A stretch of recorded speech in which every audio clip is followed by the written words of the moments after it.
Hey guys, welcome back to Andy's Dinosaur Reviews, and today we finally have the chance to look at the other Danger Pack figure, the other of the newest Danger Packs, as this one was a little bit tricky to find for me. But we have the Tupandactylus, and I'm so psyched to finally have this pterosaur figure, not only to review, but to actually add to my collection, because I love the pterosaurs that Mattel produces, and this one looks like, honestly, one of the best so far. So really happy to have this one here. But as far as the box art goes, you can see it's a little beat up, first of all. I didn't get the best quality in my box, but that's okay. I'm just going to throw the box out, and I only really went the pterosaur. But you can see, again, it's pretty much your standard when it comes to the Dino Tracker box art. And then here on the back, you can see a shot of all of the other figures that are in this wave of Danger Packs, all of which we have reviewed so far, except for, of course, our Tupandactylus. So let's pop it out of the box and check it out. And here is our pterosaur in all of its glory. Well, that's pretty cool that it stands like that. And honestly, again, it looks great. Like, I really love this. Like, the coloration is fantastic. The sculpt is fantastic. A super cool species choice that they've given us here. Definitely another winner when it comes to Mattel. And I would probably say this is my favorite of this wave of Danger Packs. Of course, the Nothosaurus as well is a great one, but I don't really count that one so much as a member of this wave, even though it is. But when it comes to like new figures introduced for this wave, that one actually originates from the previous wave, not this wave. It's just repeated in this wave, which is good because it was a very elusive figure to find, so it gives people a chance to, have a second chance at getting that one. But this, again, absolutely looks great, so let's jump to a closer look at it right now. So starting up here at the head sculpt of our Tupandactylus, you can see some really nice looking skin texture. You can also see the nostrils sculpted out there. The beak as well looks great. We've got some really nice texturing to the beak. You can also see some nice darker gray tones. Those grayish tones lead up into that exceptionally large crest for our pterosaur, and you can see they look really nice as they move up. And again, the texturing also looks great as you move up the length of the crest. Some nice kind of bumpy skin texture leading up. You also have this beautiful reddish tone that overtakes a large majority of the crest, but you can see it kind of like break up as it leads in here toward the earlier part of the crest, the beginning of the crest, and it looks really nice. Definitely adds a nice flashiness to the pterosaur, and that's exactly what you would expect when it comes to a crest of that size and that appearance. You would definitely expect at least a little bit of flashiness up there. You can see that we also have a brownish tone there in the nostril area, as well as a darker tone there around the eye. The eye is painted with a yellow, given a nice black pupil. Actually, I should make a correction. I mean an orangish tone. Kind of looks like a yellow through the camera, but it's actually an orangish tone. But it looks really nice, has a nice kind of glossy look to it as well. The jaw, of course, articulates on our pterosaur, and even though I believe Tupandactylus did not have teeth, we for some reason do have teeth on this. But of course, when it comes to a Mattel figure, that's not a surprise, because they often give pterosaurs like Pteranodon and stuff, they give them teeth because they like to have that playability to them, I guess, to kind of entice children into buying them. But trust me, us collectors will buy them either way, so you don't need to include the teeth when they don't actually have them. But you can see the teeth are painted with kind of like an off-white. We also have a tongue sculpted out in here, and also a pinkish tone for the tongue, as well as the skin there on the side of the mouth. It all looks really nice, and there's a little bit of sloppiness to the paintwork on the lower jaw of the teeth, but not too much. The jaw does work really beautifully, though. You can see it works very smoothly, and all of the paint is just as consistent and nice looking over here on this side as it was on the initial side. As we lead down the course of the neck, you can see some skin wrinkles, as well as some more nice looking skin texture, and some nice kind of tensing to the neck. We also have articulation in the neck, which is super cool. You've got really nice, very smooth articulation up and down. Gives you the ability to have your pterosaur kind of soar down over the top of the water and maybe grab itself something to eat, which is pretty cool if it's going to go fishing.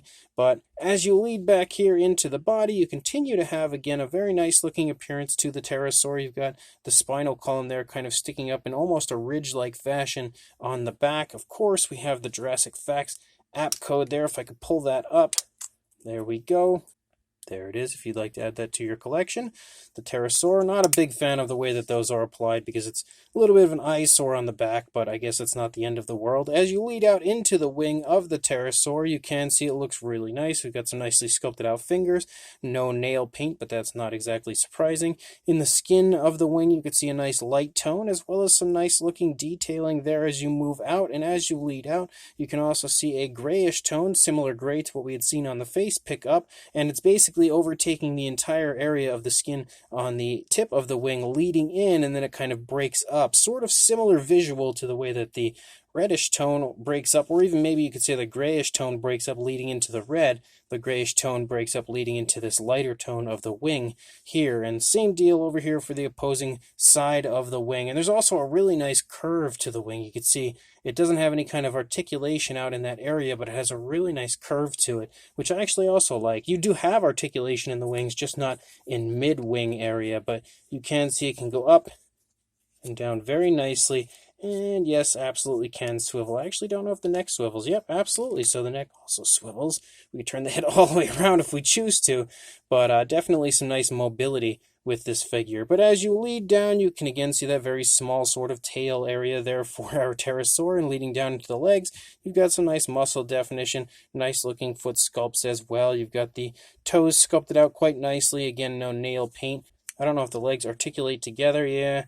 Not so much individually. It looks like you can kind of get them to go individually, but as you can see, when I move one, they both move, so they kind of articulate together. But here on the underside, you can make out the throat moving down. You've got a really nice looking chest here for our Tupandactylus. Some more nice looking texturing to the skin through the course of the entire underside. Again, the feet look really nice.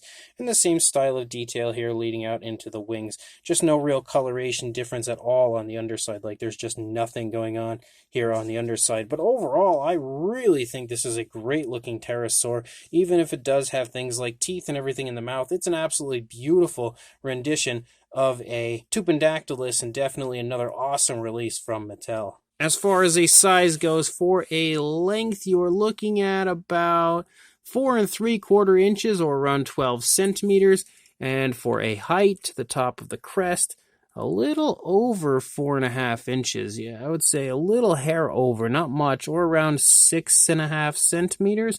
And then for a wingspan, you were looking at about 8 inches, almost on the dot, or right around 20.5 centimeters. For a size comparison, there is Mr. Papo T-Rex, the Attack Pack Colovosaurus, and Robert Muldoon from the Mattel Jurassic World toy line next to our Danger Pack Tupandactylus. And you can see it does have a pretty decent size for being a Danger Pack figure. I feel like, it's pretty much where you would expect it to be size-wise, but you can see just in general, like, comparison-wise with the Colovosaurus, I feel like it's a bit larger than what you usually see for this type of figure.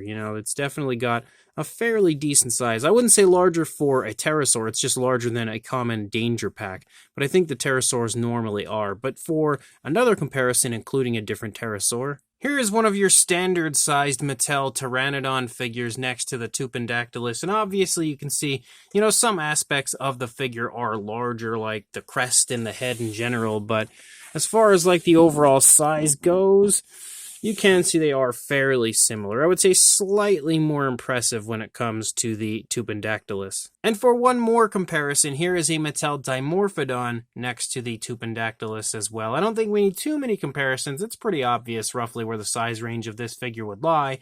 But just in case, again, I figured one final comparison with a Dimorphodon would also be a fun comparison. So this brand new Mattel Jurassic World Dino Trackers Danger Pack Tupandactylus is definitely another awesome addition to the Mattel line, and I would say, like I said earlier, probably my favorite for this round of Danger Packs, just because it's such a cool looking, very unique looking pterosaur, and Mattel did a good job, not only on the sculpt, which I think the sculpt is fantastic, it's really nice, very highly detailed, but I specifically love the colors of this one. I think it's very nice and natural, and we actually have a lot of paintwork on this. Like, Mattel, if they had just painted the nails, I feel like they really wouldn't have needed anything else. Like, I often say, oh, well, some color coloration running along the underside or all the way out to the underside. Maybe even color on the underside of the wings would have helped. But there's a lot going on as far as coloration goes. We've got the beak painted. We have some nice coloration up there in the crest. We also have some darker tones around the eye. The inside of the mouth is painted. The eye itself has a beautiful tone of color. And then you have quite a bit of coloration out there on the wings as well.